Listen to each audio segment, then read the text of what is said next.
అందరికీ నమస్తే అండి. Welcome to Bhaskar fort and education hub.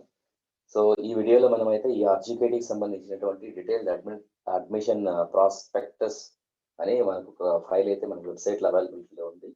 So దీంట్లో మనం ఇన్ డీటెయిల్డ్గా మనము ప్రతి పాయింట్ డిస్కస్ చేస్తాం. సో అయితే ఇప్పుడు ఫస్ట్గా మనకు ఇంతకుముందు ప్రీవియస్ వీడియోస్ అయితే మనం చేసాము.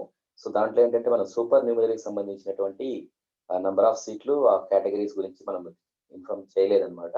సో దానికి సంబంధించి అయితే మనం ప్రస్తుతానికి వీడియో అయితే చేస్తున్నాము. సో ఇక్కడ రూల్ ఆఫ్ రిజర్వేషన్స్. సో దీంట్లో మనం చూస్తే సో ఇక్కడ రూల్ ఆఫ్ రిజర్వేషన్ లో 85% ఆఫ్ సీట్లు అయితే మనకు ఈ ఆంధ్రప్రదేశ్ ని లోకల్ గా కన్సిడర్ చేయడం జరిగింది. ఆ లోకల్ కూడా మనకేంటంటే మళ్ళీ ఇక్కడ ఈ ఆంధ్ర యూనివర్సిటీ రీజన్ అలాగే మనకు ఎస్వి రీజన్ అనేది సపరేట్ అవుతుంది అనమాట. అక్కడ ఉన్నటువంటి జనాభా పాపులేషన్ బట్టి మళ్ళీ అక్కడ రేషియో అయితే డిఫరెన్స్ అవుతుంది. రిమైనింగ్ 15% ఆఫ్ స్టూడెంట్స్ అనేది ఓపెన్ అనమాట. It is open to the students of AP and Telangana as per article 371D అనేది రెఫరెన్స్ చేశారు.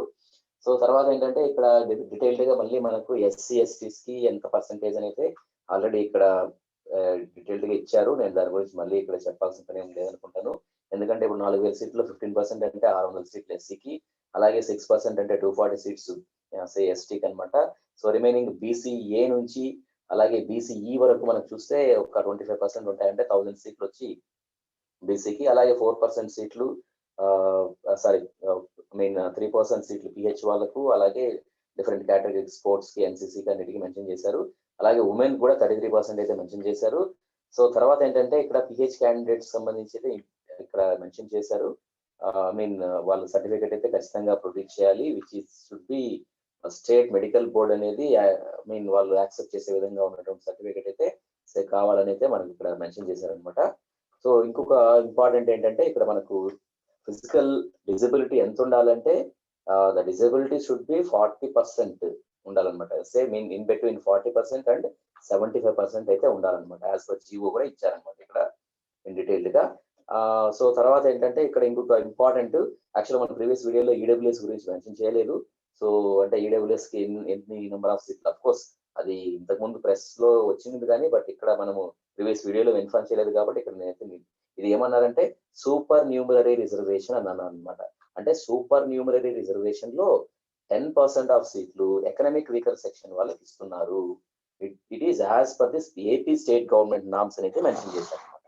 ఓకే, తర్వాత ఏంటంటే మళ్ళీ 5% ఆఫ్ సీట్లు కూడా ఇస్తున్నారు అనమాట. అది ఎవరికి ఇస్తున్నారంటే it is super numerary of 5% for the candidate studied in other than AP and Telangana.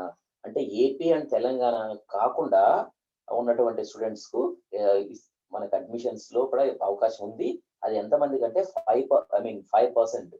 అంటే మనకు ఉన్నటువంటి 4000 లో 5% అనమాట. ఓకే, సో అది మీరు దృష్టిలో పెట్టుకోవాలి. ఓకే, సో ఇక్కడ సూపర్ న్యూమరరీ అంటే ఇది అడిషనల్ గా ఇచ్చారనమాట. అడిషనల్ గా ఇచ్చే సీట్లు అనమాట. 10% అయితే మనకు ఒక 4000 కాబట్టి 400 సీట్లు, అలాగే 5% అంటే మళ్ళీ ఒక 200 సీట్లు. అంటే ఇప్పుడు టోటల్ ఎన్ని సీట్లు అవుతాయంటే మనకు 4400 ప్లస్ 400 ఆఫ్ సూపర్ న్యూమరరీ సీట్లు పర్ ఎకనామిక్ వీకర్ సెక్షన్ కి, అలాగే 5% సీట్లు మనకు అదర్ దాన్ ఏపీ తెలంగాణ అంటే అవి ఒక 200 అనమాట. సో టోటల్ గా మనకు 4600 సీట్లు అయితే మనకు ఇక్కడ క్లియర్ కట్ గా డీటెయిల్డ్ గా అయితే ఇచ్చేసారనమాట. ఓకే, సో దీనికి సంబంధించినటువంటి మళ్ళీ మనకు ఏ విధంగా మనకు సర్టిఫికేట్స్ ఇలాంటివి అయితే మీకు అన్ని తీసుకోవాల్సి ఉంటుంది. ఎస్పెషలీ ఈడబ్ల్యూఎస్ వాళ్ళు అయితే ఖచ్చితంగా సర్టిఫికేట్ అయితే మీరు తీసి పెట్టుకోవాలన్నమాట. సో ఇదండి యాక్చువల్ గా ఈ వీడియోకి సంబంధించింది. సో కాబట్టి మీరు ఇంకా నేను వీడియోస్ అయితే చేస్తున్నాను. సో ఏ విధంగా సర్టిఫికేట్ వెరిఫికేషన్స్ కి ఏమేమి కావాలి, అలాగే సెలక్షన్ మెథడ్ ఏం ఫాలో అవుతున్నారు, ఫీజ్ ఎంత, ఇలాంటి డీటెయిల్స్ అయితే నేను నెక్స్ట్ వీడియో అయితే ఇస్తున్నాను. సో మీరు అది జాగ్రత్తగా చూసుకోండి. So thank you very much అండి.